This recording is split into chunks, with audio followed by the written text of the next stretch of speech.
আমাদের দেশের দুইটা বন্দর বিদেশি দুলাভাইদের হাতে হস্তান্তর করেছেন, চুক্তি করেছেন। তার একটা হচ্ছে লালদিয়া, আর একটা হচ্ছে পানগাঁও আভ্যন্তরীণ কন্টেনার বন্দর।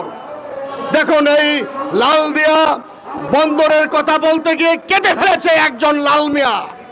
লাল মিয়া বলেছে, আমার নাম লাল মিয়া কেন লেখা হয়েছে সোনা মিয়া? তখন কর্তৃপক্ষ তাকে বলেছে, সোনার স্থলে সোনা রাখিয়া, মিয়ার স্থলে মিয়া রাখিয়া, লাল কাটিয়া সোনা করিয়া দাও। এরকম গল্পের মতো অবস্থা হয়েছে। বাংলাদেশের মানচিত্র বিদেশের কাছে বিক্রি করে দেওয়া হচ্ছে। আজকে তারেক রহমান বলেছে, আপনার বউ অনেক সুন্দরী, আপনি চালাইতে পারছেন না, তাহলে বিদেশিদের কাছে হস্তান্তর করেন। জীবনে কিছু জিনিস আছে সেগুলো কখনোই কারোর কাছে বিদেশের কাছে হস্তান্তর করতে দেওয়া যায় না। আপনারা জানেন, বাংলাদেশের সেই নীলকরদের কথা মনে আছে? ইতিহাসের পাতা ঘেটে দেখেন, সেই নীলকররা এসেছিল বাংলাদেশে ব্যবসা করতে। তারপরে সেই বাংলাদেশের মানুষ এবং এই ভারতীয় উপমহাদেশের সকল মানুষকে গিরিবিট বানিয়ে ফেলেছিল। আজকে আপনারা মার্কিন যুক্তরাষ্ট্রের গল্প শুনছেন। মার্কিন যুক্তরাষ্ট্র এখানে জাতিসংঘের একটা অফিসও নাকি করেছে।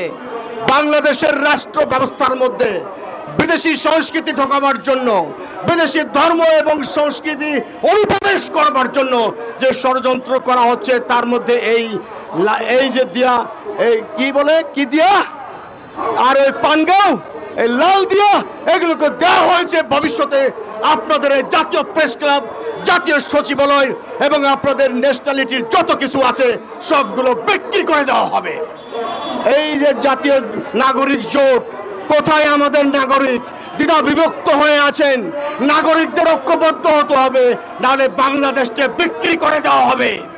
ওই যে দেখেন না, মাত্র 1 টাকার বিনিময়ে অনেকের বিয়ের দেনমোহর করা হয়। বিদেশিদের কাছে বাংলাদেশের কর্তৃত্ব, বাংলাদেশের নেতৃত্ব, বাংলাদেশের মানুষের জীবন মান সবকিছু বিক্রি করে দেওয়া হচ্ছে। আপনারা সতর্ক থাকবেন, সতর্ক থাকতেই হবে। গ্রিন পার্টির পক্ষ থেকে, গ্রিন পার্টি বাংলাদেশের পক্ষ থেকে আমি এই বলেই আমার বক্তব্য শেষ করছি।